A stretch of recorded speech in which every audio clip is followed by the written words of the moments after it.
Welcome to Rev Up Your Potential with Hilda Gan, the podcast where entrepreneurs, business leaders, and HR professionals share tips, strategies, and trends in their area of expertise. They also talk about their successes and struggles along their career and business journey. If you love to learn through storytelling and find people fascinating, join us. Hilda Gan, welcome to another episode of Rev Up Your Potential.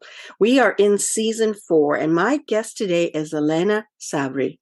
She is a career marketer. She helps people build their careers. She's a certified LinkedIn expert.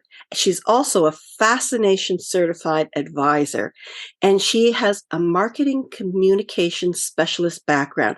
She's worked with multinational companies over 4 countries.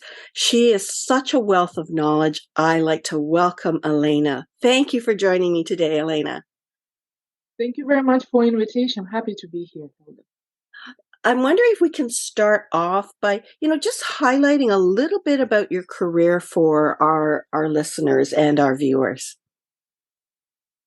I have communications and public relations background, so I've been working with general managers and with multinational brands to help them to develop and promote their services and practices and products. So I've been working with hospitality brands like Intercontinental, Sofitel, Accor Hotels.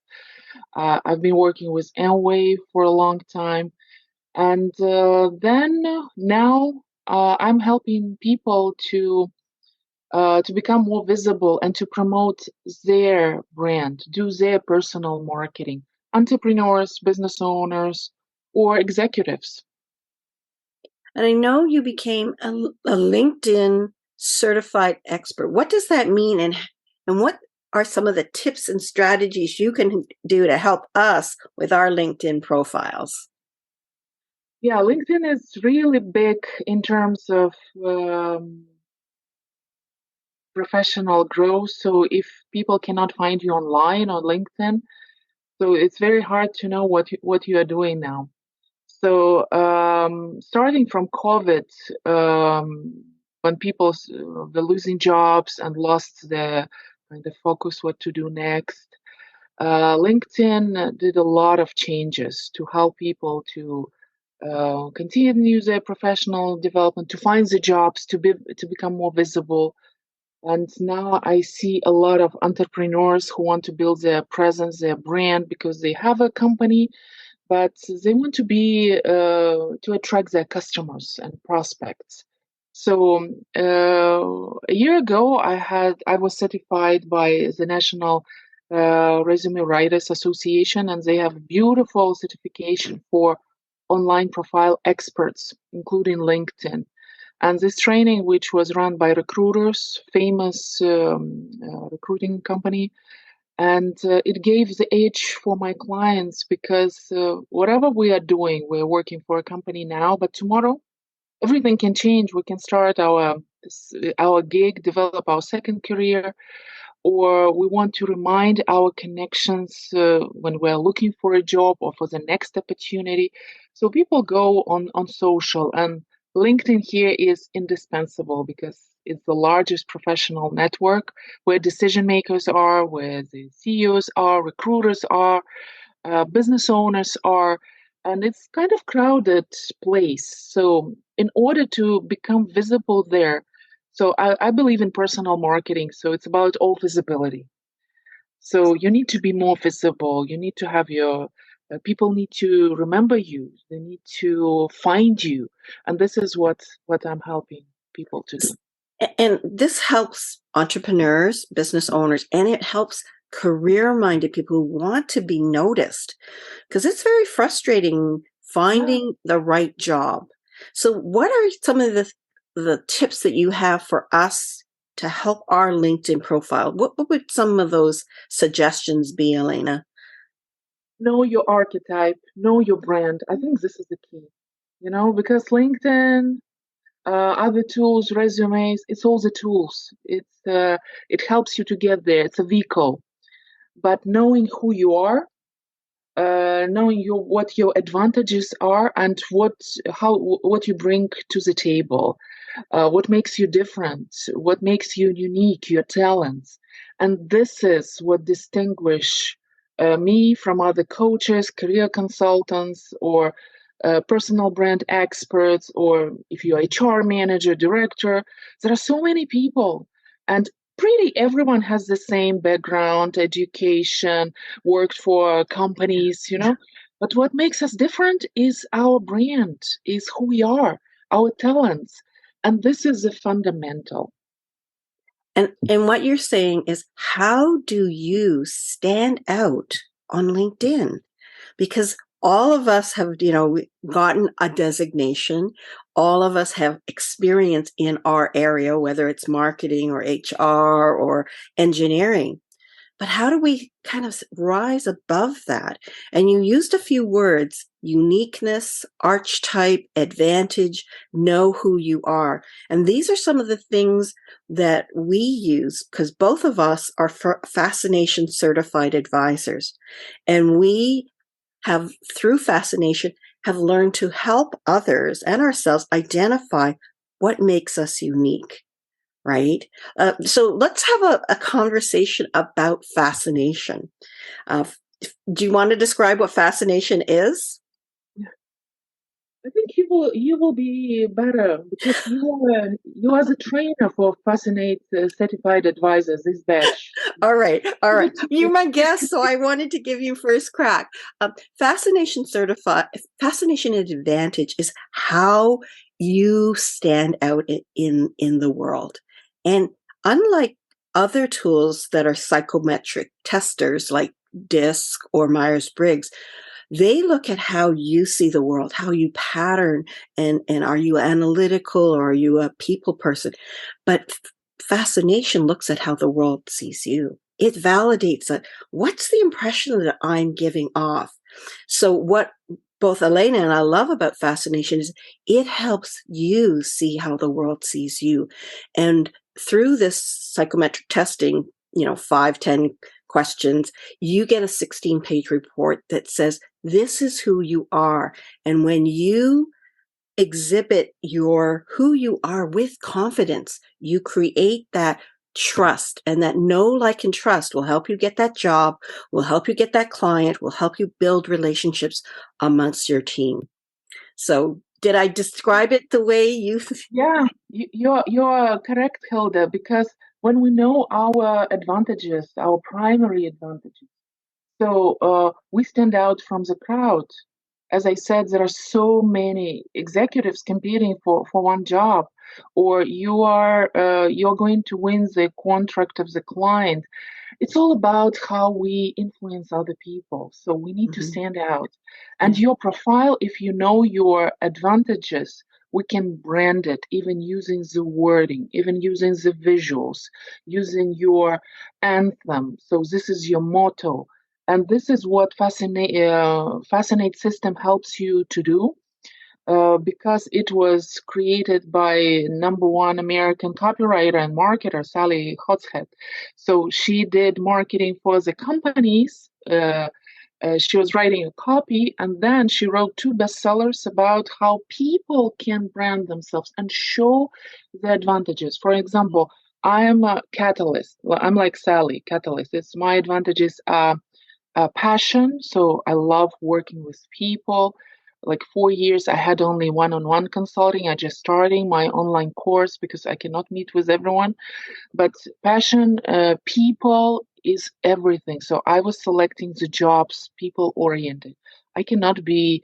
I will die if I need to do an accounting job, or like numbers or procedures. It's boring for me. I like to motivate people. I like to inspire them. I like to talk to them. I'm a coach. It's part of my archetype. And second is innovation. I love to generate ideas. So when people come to me, I remember during COVID, I met with several executives who came to me with to write executive resume to update, and they left me. They opened companies because I gave them Fascinate test, and I said, look, you have this innovation. Innovation language is a language of entrepreneurship, of ideas. And people, they forgot about it because in our world for years we were performance driven, like numbers, Yeah. performance, and we forgot who we are. And we are coming back again. This test supported with the data and with years of research for 100,000 people worldwide. So it gives you who you are. Like people say, Elena, thank you for telling me who I am. And this is very important question, by the Actually, way. over 1 million people have taken the Yeah, Fascination Advantage test. Over 1 million. So it is science-based. So it's not like, oh, what colors do you like, or what animal are you? It's much more well, yes, much there more are like revealing. four parts, and all the tests, majority of Carl Jung takes based on 16 archetype, but Fascinate is 49, so it gives like a huge. I never saw, and then we were certified by Sally, who is alive. Yeah. All these people Yeah. who did MBTI, another test, they're dead. These tests were created before Second World War in the 60s, but the world is changing so Yeah. much. Yeah. So if you Yeah. don't do your personal marketing, you don't know your advantages yourself, how Yeah. your clients and how your ideal target audience or recruiters or decision makers can notice you and see you in the crowd. So I that's the know start. myself, like I do fascination and I weave it into my rev up training for people leaders, teaching them people leadership skills, but you got to know yourself first. And so you're a catalyst. So that terminology is one of those archetypes: innovation, passion first, innovation second. Mine is called the Mhm. victor. And I didn't like the word the victor because it looks like I just want to win, right? But the victor, according to my coach, originally said, no, no, no, Hilda, the victor is good.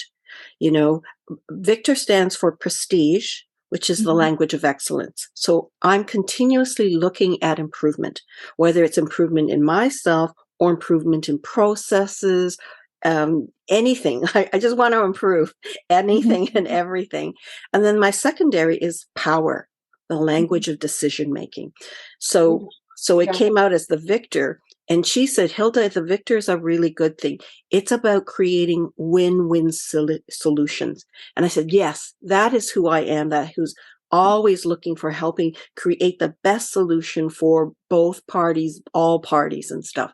So I believe in fascination. I love the fact that it's written in a very positive way and written in English. Like, well, English is my first language, in a language people understand, that they can use and actually talk about it in a way that is understandable for people. So yeah. So you use fascination when you're doing your coaching and you help people through that, you Yeah, say. yeah. When I work with clients, I give them the test. I give them three and Fascinate one of them. And I even purchase it for my clients, and they love it. They say, thank you. I never, like, I forgot who I am, or I never looked at this side of my personality. And this is what we need to highlight to be more visible for other people. Yeah. And this is Yeah. how people distinguish. Then I use it for LinkedIn, for resumes, for signature, for presentations, your communication style, your pitch. So if you're an Yes. entrepreneur and you go Pitch. to for business meetings or you meet with investors, so people want to know who you are. So you need to describe yourself in 3 4 sentences, or you're doing presentations. So even the colors that you are using, so like passion is a red color, yeah, or like uh, power is bold color of leadership, yeah, prestige, it's purple, high standards, Mm-hmm. people who are searching for excellence, whose expectations from themselves are very high and from others too. So when we learn about ourselves, then we see, oh look, now I understand why these people, or my boss, or boss of my boss, or my subordinates, or my children behave differently, because we all are different. So it's help us to build this win-win relationships, because psychology and work with people, career is about working with people, business is about working with people. So this is, I think, foundation. Yeah, you and I are very much alike in that we really want to help people stand out. And standing out is With confidence. showing your uniqueness. Yeah, and Yeah. being confident in that and communicating effectively. So I know myself, if people go to my website, they'll find Fascination Advantage there, and you can purchase the tool, but I also do interpretation. You can go to the Fascination website as well, but you may not get the interpretation that you get. You do? Do you do the same, Elena? Do you have it on your website? I do it during my one-on-one meetings, so Mm-hmm. during the career consulting or coaching sessions, depending on the service. But usually, I have a lot of people on social media, so I'm on Messenger, in mail, in LinkedIn. So this is how I connect, and Good, yeah, good, good. it's good to know who you are and your advantages, and to see advantages of other people. Even I know advantages now of my husband, of his children, so it helps me Yeah, to. I made my family take it all. He said, "This is why we." Yeah, And my there are. husband's the maverick leader. Oh wow, leader, yes, your leadership. Yes, he's what is that? The innovation and power. Yes, Innovation first, power second, and so that just made total sense to me. So yes. I mean, we could talk more about fascination, but you have a very fascinating life. You talked about working in 4 different countries, and I'm sure that gave you a much more global minded perspective and openness, and probably fed into this innovation mindset that you have. Can you tell us a little bit more about your global experience and how that shaped who you are? Yeah, first of all, I was born, my father is a military officer, so that's why family moved a lot. So I was born in Russia. I'm Ukrainian, but my Ukrainian parents, they served in Soviet army. It was USSR at that time. And then at the age of 5, they moved to Czechoslovakia, and Soviet troops, they had military base there. So I went to school in Slovakia there 5 years. And then my father retired. He came back to Kiev, to Ukraine, and I went to school. So my first language is Russian, my second language is English, and Ukrainian is my third language. So, and then Soviet Union collapsed, so Ukraine became independent. So I started working, and I was searching for myself a lot. So my first degree is diploma is I'm historian. I was studying peace and war. So I was always interested in the history because it gives you so many lessons. Unfortunately, politicians and they don't study history in classes, and people don't study history in school. Many people, and then I was doing anything after I took any job that I could find. I worked in logistics and administrations, in sales support, because I was searching who I am. So, and in this MBTI test, I was a journalist and writer. And I thought, but I don't have A in writing. So, how can I be a journalist and writing? Though storytelling, I loved it always. And then I realized that in order to grow, I had a problem. I couldn't speak in English fluently. So I joined Toastmasters Club, and 3 years I was delivering presentations on weekends. And it gave me confidence to speak in public. And after I mastered public speaking, I it opens the door to my public relations career. So I started to work for big companies as a PR specialist and manager. I joined Amway, companies that just opened in Ukraine. Then they opened Russia, and I went there as a manager. So I was promoted. I worked in Moscow until 2008. And then I realized that public relations is very small. Remember, it was before Facebook era. Mm-hmm. Yeah. Okay. Yeah. And I thought, like, it's not like my job is not entertain journalists and write press release. I can do much more.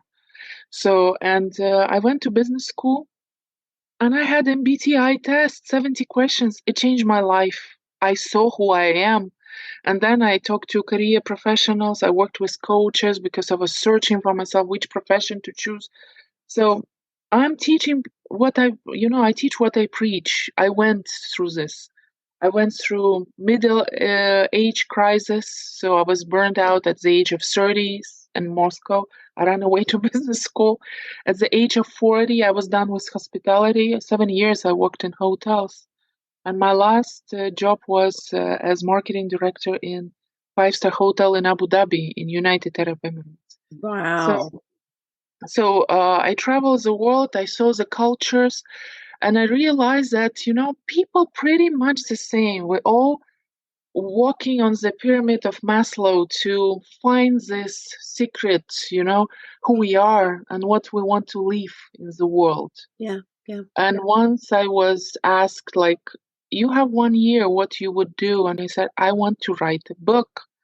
And I wrote and published a book about. See, way back when they told you were a journalist, right? And now. Yeah. And then I remembered, like, the only blocks were in my head because I was saying myself, you're not enough. You're not a writer. You're not a blogger. You're not a journalist. So I'm always learning. Then I had to take career coaching certification because you work with people. And if you are talking too much, you're a career consultant. You're giving advice. But coaches say, ask questions. Yes. So that's why I was certified, including Fascinate. And now I work with people from 12 countries, 25 professions, from MBA graduates, college students to CEOs and vice presidents, because we all search for ourselves, and at one point of a time, we need the help of a mentor, a coach, to say, look, what I am, who I am, and where I'm going, and how to get there. So, and to remove these blocks, because it's all mindset too. So you need someone. We don't see this uniqueness. It's like when we drive, it's a blind spot. Yeah. So we need someone like a coach to. I know myself. Like, I never had a coach throughout my early days, and then I met somebody, and that person came at the right time, and I thought, yeah, maybe I should have a coach. And I had that coach for 5 years. And she taught me a lot. And every time I was ready to renew, I was at another level of my own journey.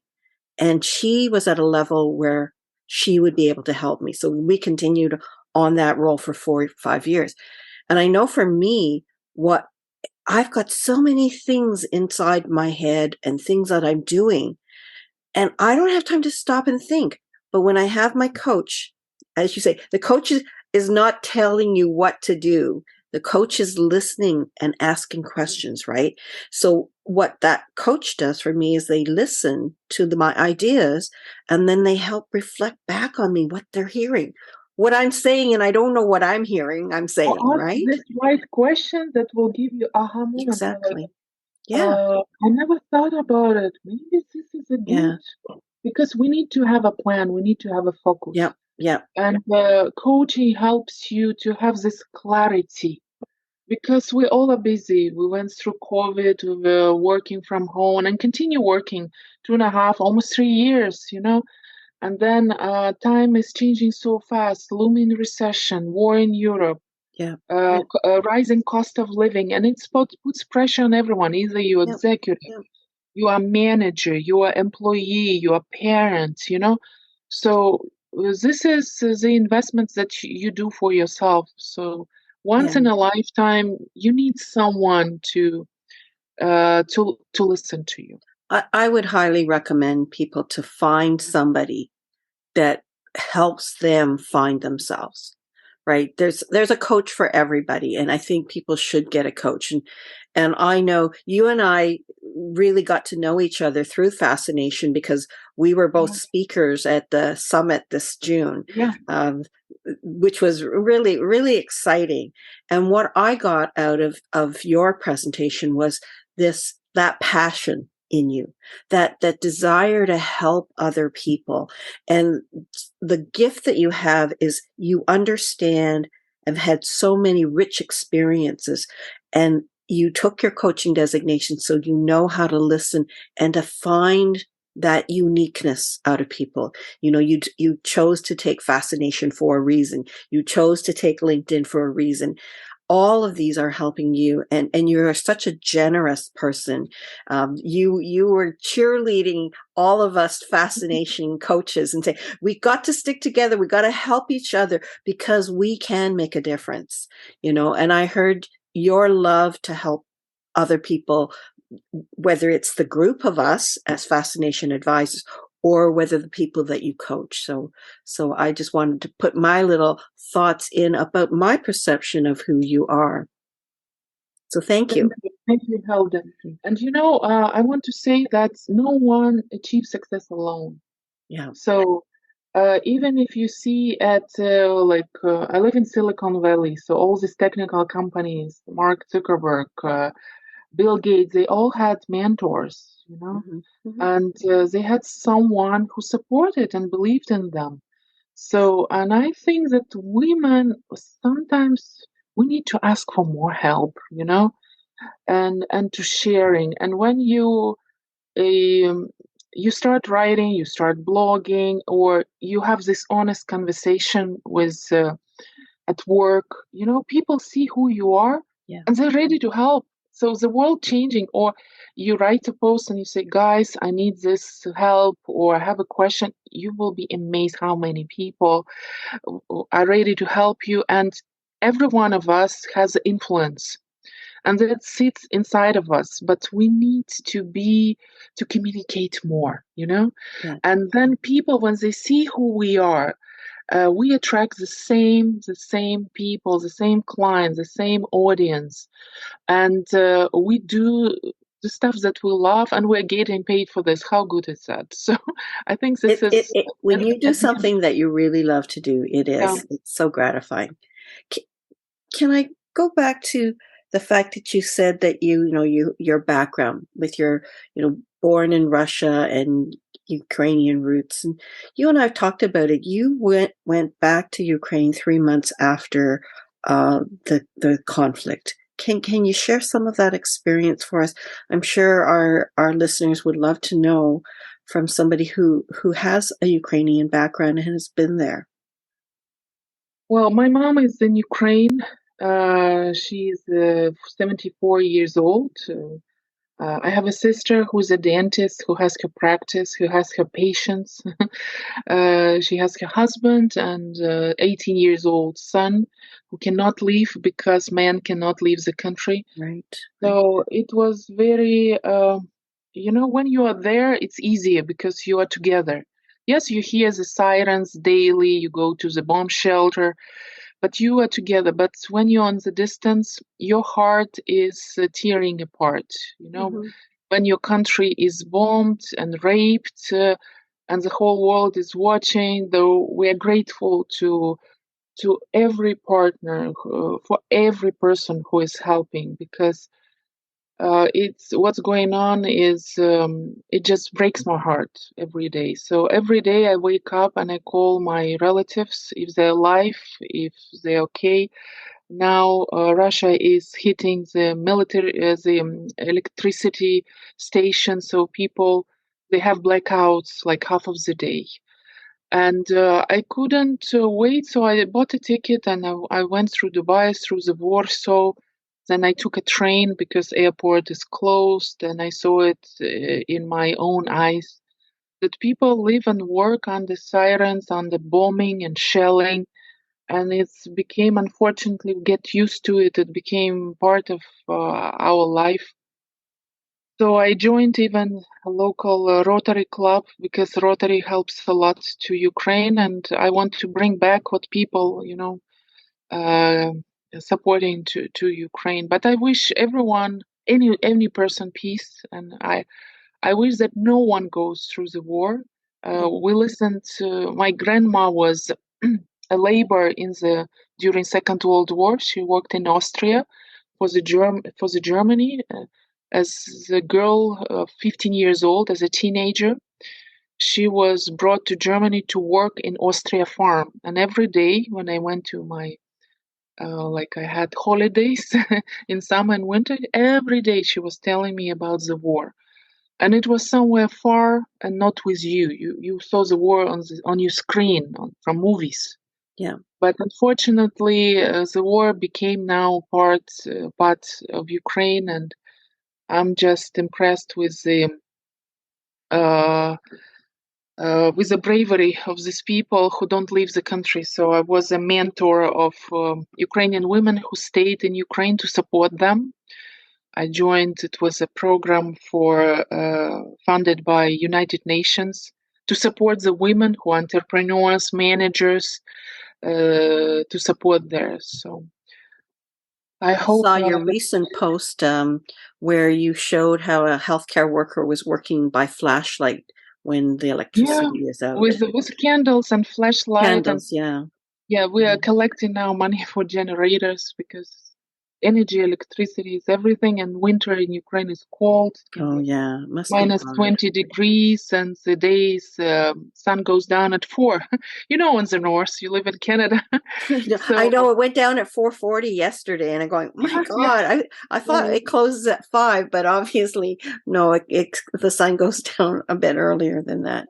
Well, thank you for sharing that because I know that we don't hear enough of that kind of information. And given that I knew that you had gone back to the Ukraine during those early days of the conflict, a war, that I wanted you to share that with us. So Thank appreciate you, that. Hilda. Maybe we can just kind of go back to your entrepreneurship. What would be the one piece of advice that you would give to other leaders, entrepreneurs that might help them in their business or career? Leverage social media and LinkedIn because you're very busy. I went through this too. First year, you are just searching for the niche. You are trying first clients, and you don't have time to write and to build your online presence. But you need to invest into your personal brand, personal marketing, and even you can get your first clients from your network on social media, from your ex-colleagues, like first people who came to me as clients for career coaching, for resume writing, LinkedIn, job search, career change, transition. There were people from Facebook and LinkedIn, and my ex-colleagues, people I met on business meetings. So grow your LinkedIn, your presence, write who you are, greet people with upcoming festive season, because these are also, it's like keep in touch marketing. Sometimes we forget we're busy. Mhm. Festive season, we all have families and end of the year, but it's time to slow down and to decide what year I want to have next year, and what most importantly, what results. Yeah. Because without the plan, we're going nowhere. Mhm. So we need a plan for the next year, what results and what person, what company I want to have, and whom I want to become, what I need to do to become an auditor and marketer for yourself. And believe in yourself, ups and downs, life happens. People lose a job, people find a job, people are moving. You are not what is written on your business card. Today you are a business owner, tomorrow maybe you will come back to the company to work. You'll have an offer of your life, we never know. But life is exciting because we never know. Well, This is that's what the innovation person in you. You love creativity. Innovators are out of the box thinkers, and without you guys, we wouldn't have things like what Bill Gates and Steve Jobs have. Who would have known that this little phone here acts almost like a mini computer nowadays? We would not have had these kinds of things.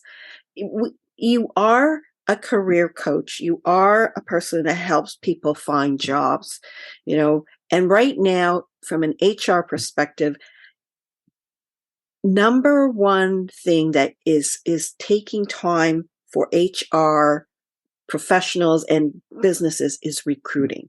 Number two, actually, is creating a employee experience because we don't want to lose those people that we are trying to recruit. What advice would you give to people who are now either looking for jobs or trying to find people, whichever you feel in your experience now, what kind of advice would you give my listeners?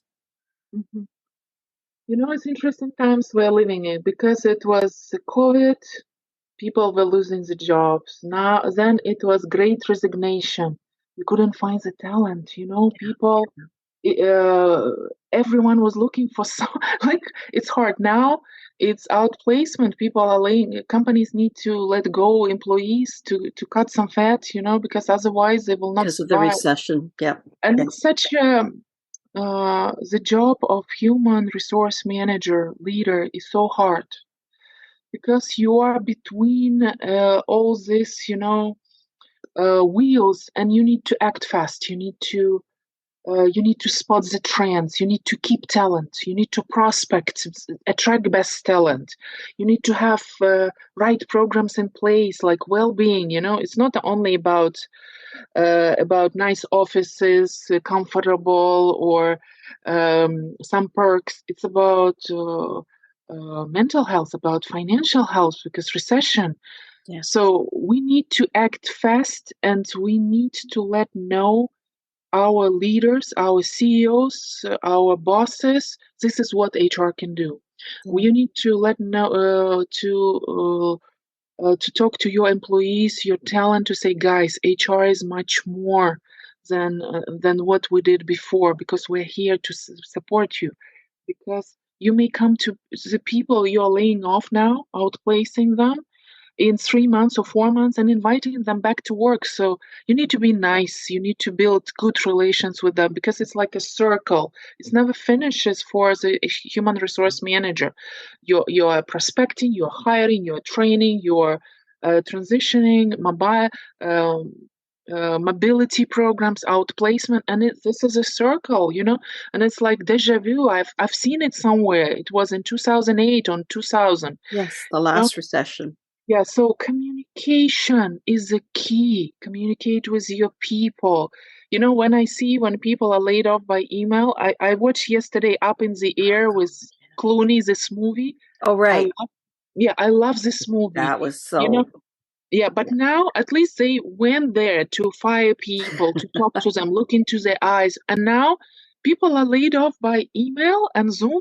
You, Yeah. It's you need to so talk to people heartless. because you can come back to these people and invite them. And then it's reputation. Think what these people can write on Yeah. this Glassdoor and other websites. And we depend on these recommendations because we need to keep the brand like Yep. positivity and with the team, because I know there's times when your employee is laid off next to you. Second thinking, because we all are social creatures. I can be the next, so you need to calm down, you need to talk to people, and you need to act fast, because sometimes we act not so fast and times changes so fast, like whoever thought, like in Ukraine, people waiting that the war will be over tomorrow. I went in summer. I thought, okay, when I go there, war will be over, and I'm bringing my mom because it's winter, no electricity, So no one knows what will be. No one. So No. we need to be ready. We need to be resilient. HR is paramount function. People need you. Employees need you. Management needs you. Industry needs you. So you need to be strong, you need to act fast, you need to be confident that you are the number one department now in the company, strategic management. And I And think those companies that are proactive, and I mean, HR has to, as you say, be confident, be a step in, leader, yeah, and to make things step in and happen. say, guys, we know we can Right. help. Yeah. And then the C-suite need to understand, if they're not proactive about their employees and creating that experience and bringing HR to have a seat at the table. I know they've talked about that, but really those companies that are reactive are not going to do a good job of They surviving will be through out. recession. They will be They've out. got to Competition be will chase them. proactive. Yeah. For Yeah. sure, for sure. And in I do a lot of different talks, right? And I do webinars. And I remember I was preparing to help people understand, why do we need to create a user experience now?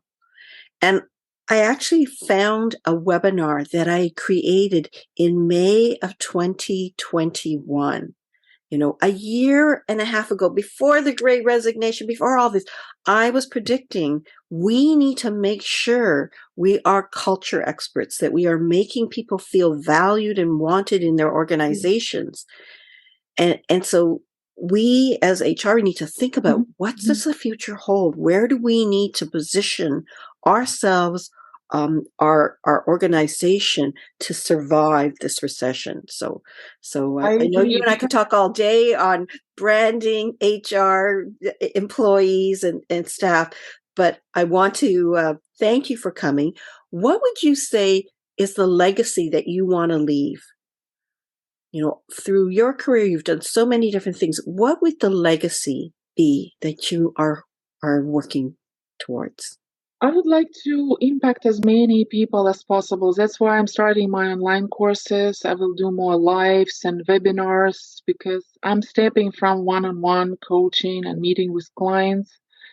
Though it will be part of my business, I'm doing automation. I'm sole entrepreneur, but I want to change people's lives. I want them to find the job that they love, or to have a gig, a hobby, and to be well known for this activity. To have passion and motivation to get up in the morning. And if they will say that this woman, Elena, helped me, she had the conversations that changed me, start thinking about things, I think I lived not in vain in this planet. So I think I would achieve. And of course, I want to write many, many books, but I don't know when to find time because I love Well, writing. I'm hoping many people will hear what you and I have talked about today, and they'll say, I need to look this lady up. I need to look this lady up. So how Join me did they get a on LinkedIn. hold of you? Yeah, join me on LinkedIn, Elena Sabry, career coach, and you can always. I reply to everyone. You can write me in my email, connect with me. I'm sharing, and I want to create more valuable content next year. A lot of tips to give more and more and more to followers and readers, and to build the community where we strive and we're happy and we love what we do. Well, So take join me on this LinkedIn. time now to plan for 2023, and I'm wishing you much success as you reach many Oh, people to thank you. help them find their passion, find their career, or find the business that they have dreamed about. So thank you for being my guest today, Elena. I really appreciate that. Thank you so much, Hilda. My pleasure. And I wish to realize all your dreams to all the listeners of your podcast. Thank you. And I wish the same for them as well. Thank you to my listeners for listening to Elena today. She has such a broad experience and such a passion to help others really recognize their potential, find that uniqueness, and get you on your way to exploring and developing your career or the business that you want to do. So thank you for taking the time to listen. If you love this, give it a thumbs up. And if you want to hear other interesting people with their stories and their expertise, then stay tuned, follow us, subscribe, and have a great day. Thanks. Thank you for tuning in to Rev Up Your Potential with Hilda Gan. Be sure to like, comment, and subscribe to our podcast on YouTube and Spotify to stay up to date on our latest episodes. For HR tips, news, and strategies, or if you're interested in being a guest on our podcast, visit our website at peoplebright.com.